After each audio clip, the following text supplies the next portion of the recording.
સાવલીમાં કેતન ઇનામદારે ધારાસભ્ય પદેથી રાજીનામું આપ્યા બાદ ભારતીય જનતા પાર્ટીના જિલ્લા પંચાયત પ્રમુખ સતીશ નિશાળિયાનું પણ નિવેદન સામે આવ્યું છે। સાવલીમાં કેતન ઇનામદારે ધારાસભ્ય પદેથી રાજીનામું આપ્યા બાદ ભારતીય જનતા પાર્ટીના જિલ્લા પંચાયત પ્રમુખ સતીશ નિશાળિયાનું પણ નિવેદન સામે આવ્યું છે। તેમાં તેઓએ કહ્યું છે કે મીડિયાના માધ્યમથી મને રાજીનામાની ખબર પડી છે। ધારાસભ્ય કેતન ઇનામદારને સમજાવવા મોકલ્યા છે। મારી તબિયત સારી નથી। હાલ ધારાસભ્ય કેતન ઇનામદાર મોદી સાહેબને વરેલા છે। તેમજ તેઓએ વધુમાં જણાવ્યું હતું કે પ્રભારી રાજેશ પાઠક કેતન ઇનામદારને મનાવવા માટે પહોંચ્યા છે। મારા માટે કહેવું મુશ્કેલ છે, કારણ કે રાજીનામું આપનારને પૂછો તો જ એનો ખબર પડે કે શાના માટે આપ્યું છે। પરંતુ જે કંઈક થયું છે એ બહુ ખોટું થયું છે, કારણ કે કેતનભાઈ ભારતીય જનતા પાર્ટીના એક ઘનિષ્ઠ કાર્યકર અને અમારા ધારાસભ્ય છે, લોકનાયક, લોકોની વચ્ચે રહેનારા ધારાસભ્ય છે। ત્યારે પાર્ટીમાંથી અમારા જેવી ખબર પડી એટલે તરત જ અમારા પ્રભારી આદરણીય રાજેશભાઈ પાઠકને મેં ત્યાં મોકલ્યા છે અને એમને મનાવી લેવા માટેની વાત પણ કરી। કેતનની સાથે સાથે વિવિધ કાર્યકરો પણ રાજીનામા આપવાના મૂડમાં છે, વિવિધ મોરચાએ રાજીનામા આપવાના મૂડમાં છે।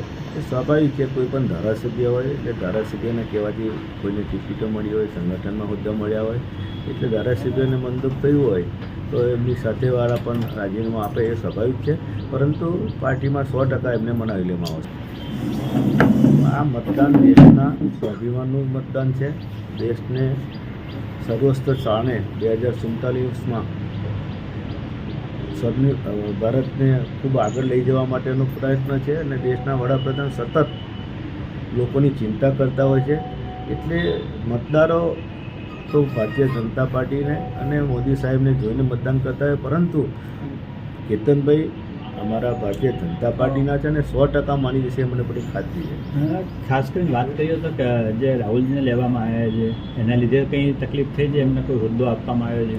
કોઈ હોદ્દો કોઈને આપવામાં આવ્યો જ નથી, ફક્ત નાની મોટી જવાબદારીઓ। કારણ કે જ્યારે કોઈ પણ વિધાનસભામાંથી કોઈ મોટું માથું લાવતા હોય તો એને ત્યાંથી ખસેડીને બીજે મૂકવાની એ અમારા પ્રદેશમાંથી આદેશ આવવાના કારણે કે બાલુભાઈ ડભોઈમાં હોય તો એમને મારા વાઘોડિયા મૂક્યા છે, કેતનભાઈને ત્યાં કુલદીપસિંહ હોય તો એમને સીધા મેં ડભોઈ મૂકી દીધા છે અને અશ્વિનભાઈને વાઘોડિયા વિધાનસભામાંથી પાદરામાં મૂક્યા છે કે જેના કારણે ત્યાં નાનું મોટું ડિસ્ટર્બન્સ ના થાય અને બીજી વિધાનસભામાં જઈને પાર્ટીનું કામ કરે।